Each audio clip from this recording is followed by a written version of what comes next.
TV9 नेटवर्कवरून आज पंतप्रधान नरेंद्र मोदी यांच्या प्रमुख उपस्थितीत ग्लोबल समिटचं आयोजन केलं गेलं होतं आणि ज्यामध्ये भारत नेमका काय विचार करतोय, व्हॉट इंडिया थिंक टुडे या विषयावरती पंतप्रधान नरेंद्र मोदी यांनी आज संबोधित केलेलं आहे आणि देशभरातूनच नव्हे तर संपूर्ण आंतरराष्ट्रीय पातळीवरून वेगवेगळ्या देशातून तरुण या पंतप्रधान नरेंद्र मोदी यांचं भाषण त्यांनी ऐकलेलं आहे।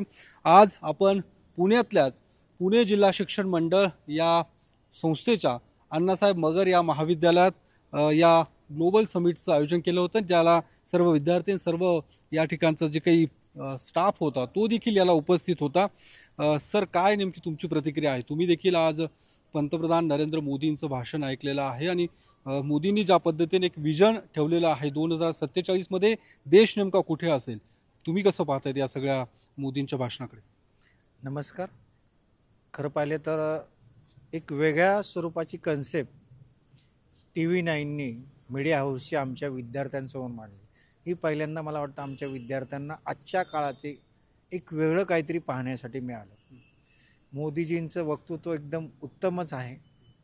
त्यांनी जे वेगवेगळ्या स्वरूपाचे डिजिटलायझेशनमध्ये किंवा स्टार्टअपमध्ये इनोव्हेशनमध्ये जे काही बदल अपेक्षित आहेत ते अपेक्षित बदल आमच्या मुलांना माहिती झाल्यामुळं निश्चितपणे आमच्या अण्णासाहेब मगर महाविद्यालयाच्या विद्यार्थ्यांची एक विजन एक वाढणार आहे आणि त्या दृष्टीने महाविद्यालयाचाही विकास एक प्रकारे होणार आहे।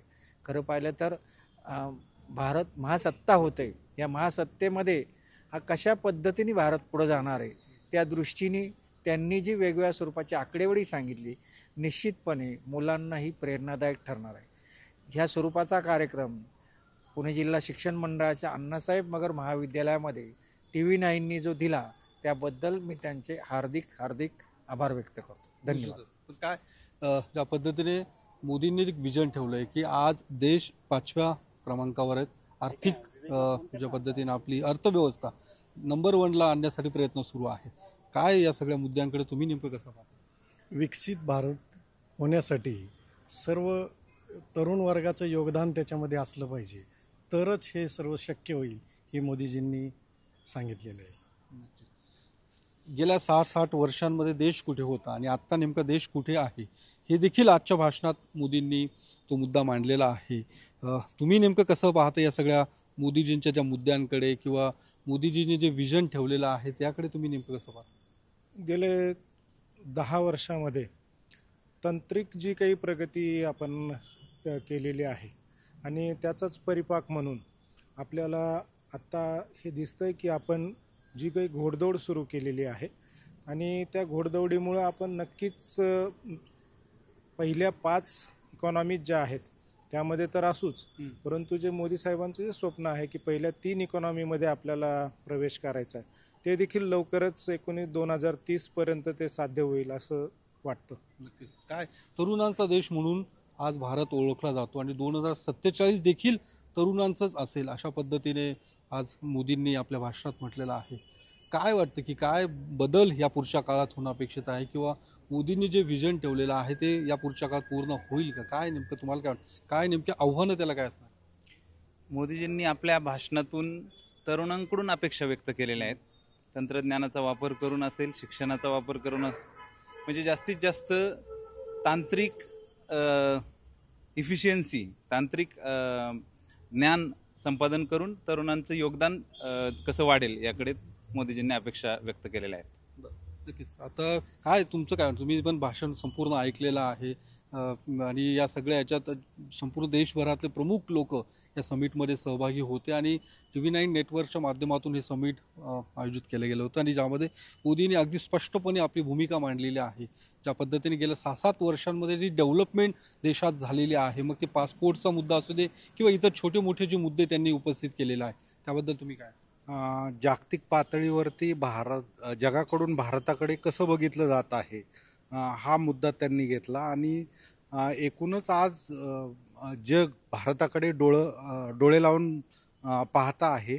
त्यांनी एक छोटंसं उदाहरण दिलेलं आहे की पूर्वी आपण कुठेतरी बाजारात गेल्यानंतर इम्पोर्टेड वस्तू मागत असायचो, पण आता लोक मेड इन इंडियाकडे आलेले आहेत।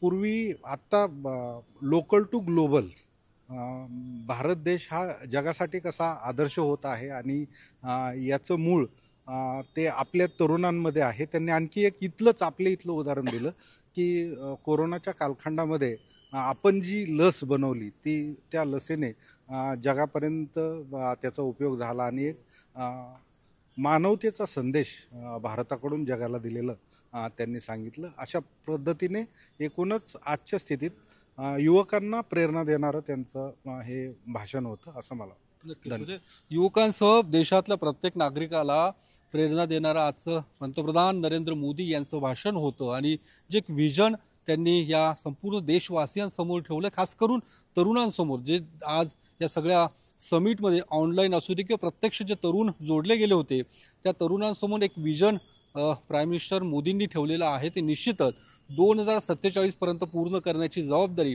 याच तरुणांची आहे असं देखील प्राईम मिनिस्टर मोदींचं म्हणणं आहे आणि ते स्वप्न निश्चितच या पुढच्या काळात पूर्ण होईल अशी अपेक्षा करूया. कॅमेरामन अभिजित पिसेसह मी योगेश बोरसे, TV9 मराठी, पुणे.